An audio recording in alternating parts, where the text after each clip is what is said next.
Connor, you're the guy that's been here the longest out of all the players. When you finally got your paws around this trophy here on Saturday, what did that mean to you? It meant a lot. I mean, not only for me, but a lot of the other seniors and seniors who came before me. You know, we've been so close to getting it done in the past, and then, you know, finally, I'm glad that, you know, my senior class, or, you know, this senior class was able to get it done for, you know, for the ones before us. It was special for them. After letting that game and that moment kind of marinate for the rest of the weekend, I mean, what kind of stands out in your head from Saturday now? Saturday, just how locked in everyone was, and how we executed and we played hard. You know, played to the whistle. Just the focus and the emotion and the love. You know, it was high emotions, but we were executing.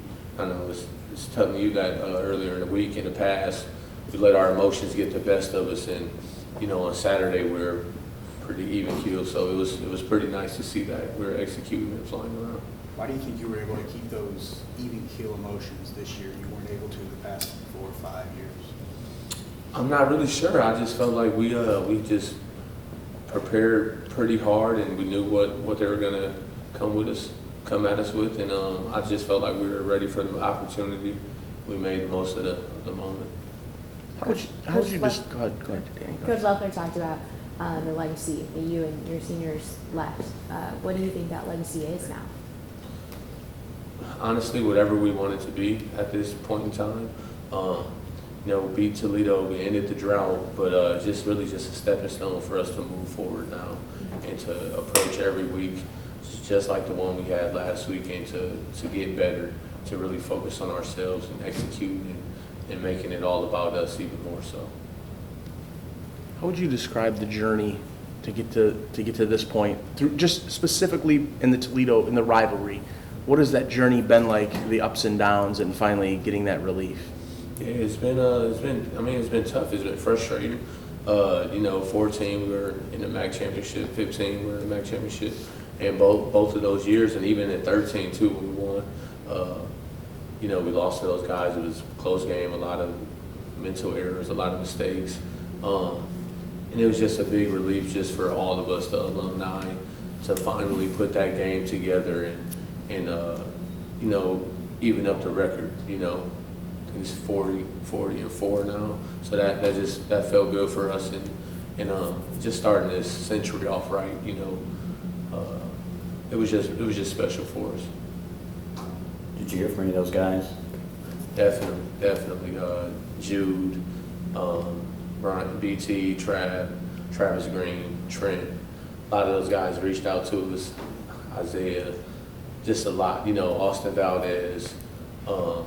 You know, just telling us thank you, but it's, you know, it's just the foundation that they set years prior to.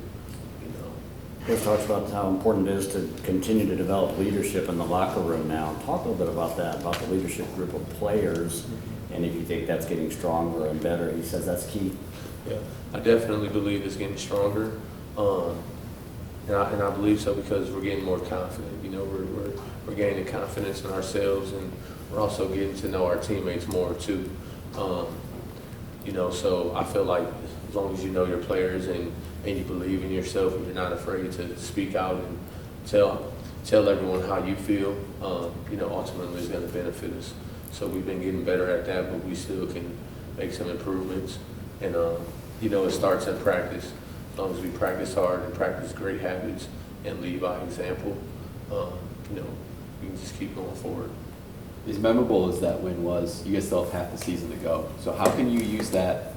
Do you put it out of mind, or do you try and build off of it to make sure that it wasn't just a 1 week fluke? Yeah, we're going to use it as a stepping stone. You know, we're not going to really look back. I mean, we're only looking forward from here on out. But now we know how we have to prepare, and the emotion and the intensity that we need to have during practice, and then ultimately on Saturday. But it all starts in practice.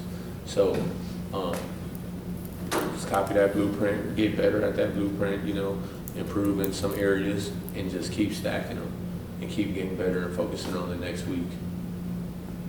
Saturday was probably your most emotional game, obviously, with the rivalry. But how do you carry those emotions over to week in and week out, every Saturday, whether it's a random game in November, how do you keep those emotions? Yeah, just being locked in and playing for the seniors. Every game is important, no matter which one it is. But last week was special because of the history. But now we have another opportunity to do something special, and we just need to focus on the future and how we can get better and playing for one another and the seniors.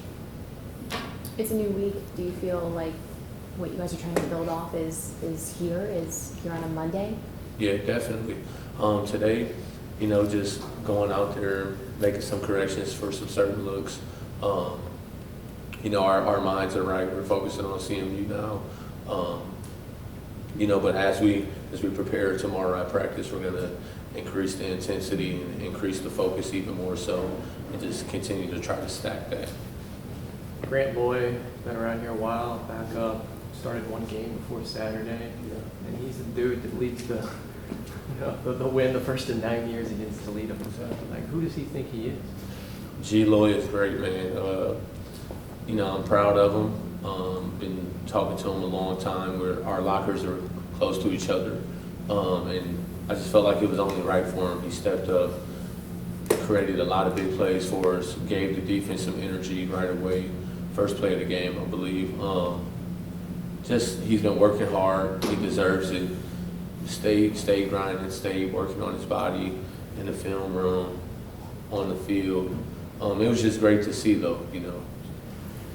You're going up against a team in Central that's got a couple of 500-yard rushers already this year. We talked to Nico in the postgame out on Saturday about the success, in particular the defensive line had in stuff in a really good UT running attack. What was the difference this past Saturday versus that was a good team that you guys controlled? Just our focus and the emotion and how we just were, just flying around and running to the ball. I know Nico made a big play, big time play, made a lot of big time plays, but one in particular that they could have probably broke for 30 yards or so, but he kept running to the ball and stopped them for a gain of 3. So as long as we're just hunting on the D line and refuse to be blocked and stay off blocks, I believe we can shut down a lot of people in the run game. So just as long as we're on our game, being physical, high motor.